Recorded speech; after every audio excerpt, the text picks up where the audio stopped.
आज की डेट में ये भी देखा जा रहा है हर तीसरा बंदा इनफर्टाइल ना होते हुए भी अपनी लाइफस्टाइल से हो जाता है। दुनिया कहती है शिलाजीत खा लो, स्टैमिना बढ़ेगा, बूस्ट मिलेगा। कोई भी आपका टेस्टोस्टेरोन बूस्ट ऐसे नहीं कर देगा। तो मैं आज इन्हीं 45 दिन की आपकी एक स्ट्रैटेजी बताने जा रहा हूं जिससे आप अपने स्पर्म काउंट को आराम से विद इन 45 डेज में बढ़ा सकते हैं।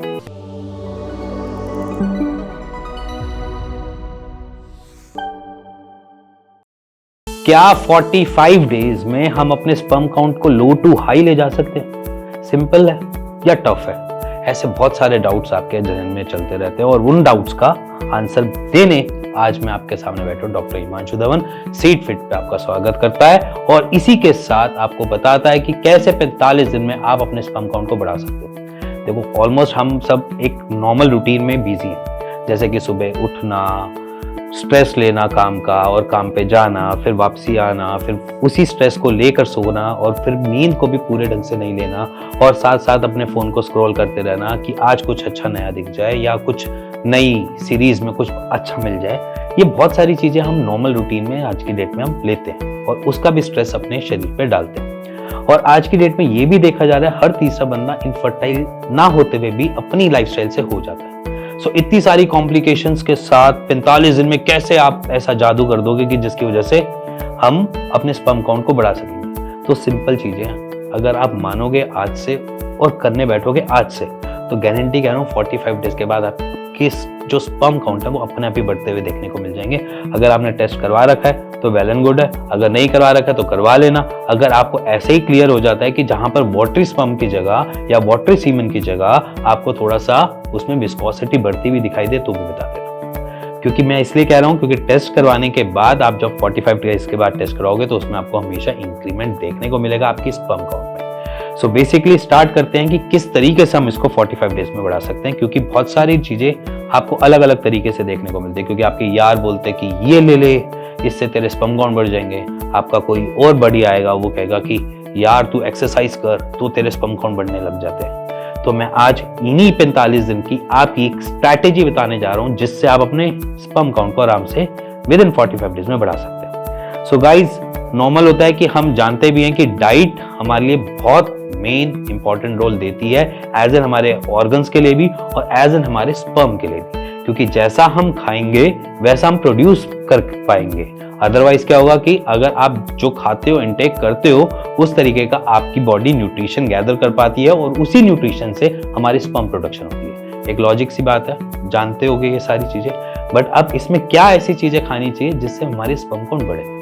तो सबसे पहली चीज समझना कि अगर मैं बात करूं अपने स्पर्म की या आपके स्पर्म की या किसी भी मेल बॉडी के स्पर्म की, तो उनमें सबसे ज्यादा जो रिक्वायरमेंट होती है प्रोटीन की। तो प्रोटीन से ही बने होते हैं हमारे स्पर्म। तो वो प्रोटीन की अगर डेफिशिएंसी बॉडी में रहेगी या आपकी बॉडी इनटेक कम करेगी प्रोटीन की, तो वहां पर प्रोडक्शन लेवल उसका लो मिलेगा। सो इसलिए प्रोटीन का इंटेक अच्छा होना चाहिए। अब ऐसा भी नहीं है कि आप वे प्रोटीन के अपने पास बॉक्सेस ले और उसको इंटेक करना चालू कर दो। तो प्रोटीन का इंटेक एज एन फूड में होना चाहिए, रादर देन अगर आप वे प्रोटीन और इन सारी चीजों में पढ़ते हो तो वहां पर ना जाते हुए हम फूड को इंटेक इस तरीके से करेंगे कि प्रोटीन की मात्रा पूरी हो जाए। क्योंकि बहुत सारी ऐसे ही चीजें हैं, जैसे एग है, जैसे कि आपका नॉर्मल फिश है, इनमें हमें 3 चीजें आराम से मिल जाती हैं, जिसमें हमें प्रोटीन भी मिल जाता है, ओमेगा 3 भी मिल जाता है और इसी के साथ साथ हमें जिंक भी मिल जाता है। ये 3 चीजों की रिक्वायरमेंट सिर्फ और सिर्फ एक एग भी कर देता है पूरा, और इसी के साथ हमारी फिश भी कर देती है। और ये तीनों चीजें आपको मिल जाती हैं आराम से आपके एग और फिश में। और इसी के साथ अगर मैं और अलग वेजिटेबल या वेजिटेरियन फूड की बात करूं तो यहाँ पर अखरोट सुना होगा ना, वॉलनट जिसे बोलते थे, वॉलनट में भी आपको ये तीनों चीजें मिल जाती है। तो ये तीनों चीजें आप डेली बेसिस पे इंटेक कर सकते हो। एज इन सुबह भिगो कर खा सकते हो या रात को भिगो कर सुबह खा सकते हो, या फिर आप नॉर्मल उसको शहद के साथ खा सकते हो।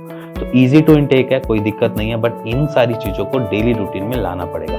अगर आप सुबह नाश्ता करते हो, ब्रेकफास्ट करते हो, तो आपने नॉर्मली एग बॉइल्ड करके खा लिए, जिससे आपका मील भी हो गया और आपको तीनों चीजें मिल भी गई। अब इसमें सबसे मोस्ट इंपॉर्टेंट एक और पार्ट होता है सेलेनियम। सेलेनियम भी ऑलमोस्ट चीजें हमें यहीं से मिल जाती हैं, जैसे कि हम एग खाते हैं या फिर हम खाते हैं आपका फिश खाते हैं, सेलेनियम हम वहां से भी इंटेक मिल जाता है। बट वहां पर थोड़ी सी परसेंटेज कम होती है। तो यहाँ पर हम ज्यादातर जाएंगे ग्रीन वेजिटेबल्स की तरफ। ग्रीन वेजिटेबल्स हो गया जैसे आपका ग्रीन लीफी जिसमें बोलते हैं स्पिनिच वगैरह हो गया, उनमें हमें सेलिनियम मिल जाता है। तो अगर हम उस सारी चीज़ों को भी इंटेक करना स्टार्ट करते हैं तो हमारी ये सारी चीज़ों की फुलफिलमेंट बॉडी खुद से ही ले लेती है एज इन डाइट में। इसके बाद हमारी बारी आती है हमारे नॉर्मल एक्सरसाइज की। देखो, अगर मैं आज बात कर रहा हूँ एक्सरसाइज की, वो इसलिए कर रहा हूँ क्योंकि हमारी बॉडी को एक्सरसाइज की रिक्वायरमेंट इसलिए होती है क्योंकि हमारे टेस्टोस्टेरोन बूस्ट हो सके। अगर टेस्टोस्टेरोन बूस्ट होगा तो स्पर्म प्रोडक्शन अच्छी कर पाएगा, अदरवाइज टेस्टोस्टेरोन अगर लैक मिलेगा आपकी बॉडी में तो आपका स्पर्म काउंट भी लो की तरफ मिलेगा। तो अगर टेस्टोस्टेरोन बूस्ट करना है तो हमने क्या करना है, हमने सिंपली एक ही चीज करनी है, वो है एक्सरसाइज। दुनिया कहती है शिलाजीत खा लो, स्टेमिना बढ़ेगा, बूस्ट मिलेगा। कोई भी आपका टेस्टोस्टेरोन बूस्ट ऐसे नहीं कर देगा, उसके लिए आपकी बॉडी को रिक्वायरमेंट है एक्सरसाइज की। एक्सरसाइज अगर स्ट्रेंथ ट्रेनिंग पे चाहते हो तो आपकी बॉडी टेस्टोस्टेरोन खुद से बूस्ट करना चालू करती है क्योंकि आपकी मसल मेकिंग में हेल्प करता है टेस्टोस्टेरोन। और बॉडी को जब रिक्वायरमेंट किसी भी चीज की होती है ना, वो उससे मांगना चालू कर देता है। तो यहाँ पर हम बेसिकली हेल्प लेंगे अपनी एक्सरसाइज का। अगर स्ट्रेंथ ट्रेनिंग करते हो, जरूरी नहीं है स्ट्रेंथ ट्रेनिंग आपने बड़े बड़े डंबल से उठानी है या बड़े बड़ा वेट लिफ्टिंग करनी है। नॉर्मली 5 किलो का भी वेट लोगे ना तो वो भी स्ट्रेंथ ट्रेनिंग में आ गया। आप अपनी रिपीटेशन बढ़ा लेना अपनी एक्सरसाइजेज में। बस इस चीज का ध्यान रखना कि एक्सरसाइज मस्ट है, रनिंग मस्ट है, साइकिलिंग मस्ट है। अगर कोई भी वेरिकोसील जैसी दिक्कत आप नहीं फेस कर रहे हो तो अगर आप साइकिलिंग करते हो, रनिंग करते हो, स्विमिंग करते हो या नॉर्मल आप ब्रिस्क वॉक भी करते हो, वो भी आपकी बॉडी के लिए नेसेसिटी है। तो एक्सरसाइज मस्ट है। इसके बारे बात आ जाती है कि आप इन सारी चीजों को किस तरीके से गैदर करते हो। देखो, अगर मैं एलोपैथी प्रिस्क्रिप्शन पे भी जाऊंगा तो वहां पर आपको ये रिक्वायरमेंट ऐसे मिलती है कि जिंक के सप्लीमेंट्स, CoQ10 के सप्लीमेंट्स, इसी के साथ आपको सप्लीमेंट मिलते हैं, आपके प्रोटीन के कोई डेरिवेटिव दे देते हैं। ये रिक्वायरमेंट है।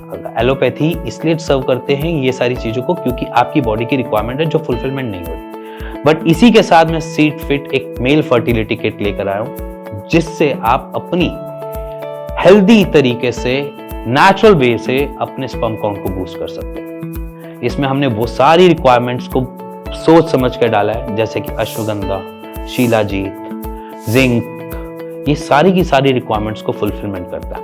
अब जैसे अश्वगंधा, अगर मैं बात करूं अश्वगंधा का अगर 90 डेज इंटेक करते हो तो 167% तक आपके स्पर्म काउंट बढ़ सकते हैं। इसी का शिलाजीत की भी बात करूं, शिलाजीत के अंदर भी इतनी पावर है कि आपके 13% के आसपास टेस्टोस्टेरोन को बूस्ट कर देते हैं। अब शिलाजीत और अश्वगंधा ऐसी हर्ब्स हैं, या जैसे मैं बोलूं कि ऐसा, शिलाजीत को वैसे मिनरल की कैटेगरी में रखा जाता है, तो शिलाजीत ऐसा मिनरल है जो आपको टेस्टोस्टेरोन तो बूस्ट करता ही है, साइड में आपको स्टेमिना भी बिल्ड करता है आपकी एक्सरसाइजेज में और टेस्टोस्टेरोन बूस्ट करने में हेल्प करता ही है। अश्वगंधा आपका टेस्टोस्टेरोन बूस्ट भी करता है और इसी के साथ साथ आपको देता है स्पर्म काउंट की अच्छी डेंसिटी और उसके साथ आपको मिलती है मोटिलिटी फ्री और उसके साथ मिलती है मॉर्फोलॉजी फ्री। मतलब कि मोटिलिटी और मॉर्फोलॉजी के ऊपर भी इतना बेटर तरीके से काम करता है कि आप विद इन 90 डेज के अंदर 167% की रेशो को पार कर जाते हो। सो अगर ये आपका गट अच्छा है और ये शिलाजीत और अश्वगंधा मिल भी जाते हैं और ऐसे फॉर्मुलेशन वे में मिलते हैं जिससे आपको नॉर्मली अगर बात करी जाए तो नॉर्मली विद इन 45 डेज के अंदर रिवर्ट बैक करना चालू करते हैं। इसलिए अगर कभी आप हमसे मिलते हो या हमसे कंसल्टेशन भी लेते हो या फिर हमारे डॉक्टर से किसी से भी बात करते हो सीड फिट में, तो बेसिकली एक ही कंसेप्ट बोला जाता है कि अगर आपके पास रिपोर्ट्स हैं तो विद इन 45 डेज के बाद आप अपनी रिपोर्ट करवा लेना, जिसमें आपको एक क्लियर हो जाएगा कि आपके स्पर्म काउंट बढ़ रहे हैं या क्या हो रहा है। क्योंकि इतनी श्योरली हमें अश्वगंधा और शिलाजीत का साथ मिल जाता है, आपके जिंक का, ओमेगा 3 का या फिर CoQ10 का भी साथ इन्हीं में ही मिल जाता है। इसीलिए सीड फिट की फर्टिलिटी किट में इतनी पोटेंशियल है कि आपको विद इन 45 डेज के अंदर रिवर्ट बैक में स्पर्म काउंट बढ़ते हुए दिखा देता है। इसी के साथ अगर आप कुछ जानना चाहते हो, समझना चाहते हो या कोई भी ऐसे क्वेश्चंस हैं या क्वेरीज हैं तो आप मेरे को कमेंट भी कर सकते हो। और इवन अगर आपके पास रिपोर्ट्स हैं तो आप मेरे टीम से सीड फिट पे जाकर फर्टिलिटी टेस्ट देकर उनसे शेयर करके बात भी कर सकते हो और उनसे कंसल्टेशन भी ले सकते हो, वो भी फ्री में। इसी के साथ मिलेंगे नेक्स्ट वीडियो के लिए, तब तक के लिए नमस्कार।